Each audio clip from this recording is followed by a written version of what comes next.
बिस्मिल्लाहिर्रहमानिर्रहीम। अस्सलाम वालेकुम। उम्मीद है मेरे बहन भाई सब ठीक ठाक खैरियत से होंगे। जो बहन भाई हमारे चैनल पर फर्स्ट टाइम है हमारे चैनल को सब्सक्राइब करें। नमाज के बाद 3 बार आयतल कुर्सी पढ़ने से रिज़्क में बरकत आती है। जो लोग हाथ में स्टील की अंगूठी पहने रहते हैं उनमें बीमारी कम आती है। हंसते वक्त जिसके आंसू आ जाएं वो दिल का सच्चा होता है। जो लोग मुंह खोलकर सोते हैं वो दिमागी टेंशन के शिकार होते हैं।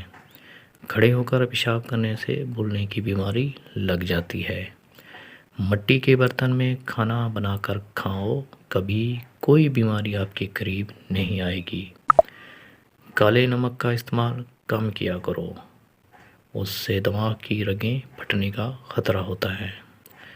चाय में छोटी इलायची डालकर पीने से कभी भी रीढ़ की हड्डी में दर्द नहीं होता।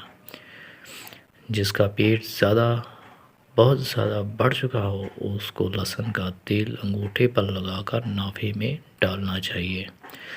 10 दिन में चर्बी बिल्कुल साफ़ हो जाएगी।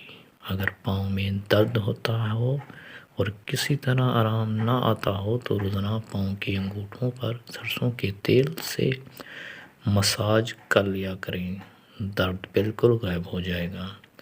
रंग साफ़ करना और निशान दूर करने के लिए एक छोटा आलू काट कर उसका जूस निकाल लें। इसमें 2 चम्मच एलोवेरा जेल, 1 चम्मच बादाम का ऑयल और 1 विटामिन आई कैप्सूल शामिल करके अच्छी तरह मिक्स करें और क्रीम बना लें। इस क्रीम को रोज़ाना रात सोने से पहले पूरे चेहरे पर लगाएं। चंद दिन इस्तेमाल से रंग भी साफ़ होगा और चेहरे से दाग धब्बे भी ख़त्म हो जाएंगे इंशाल्लाह। छोटी इलायची पीस कर शहद मिलाकर चढ़ने से पेट दर्द ठीक हो जाएगा। अगर वीडियो अच्छी लगे तो हमारे चैनल को सब्सक्राइब करें, लाइक करें, कमेंट करें और शेयर करें। मिलते हैं नेक्स्ट वीडियो में। अपना ख्याल रखिएगा। अल्लाह हाफिज़।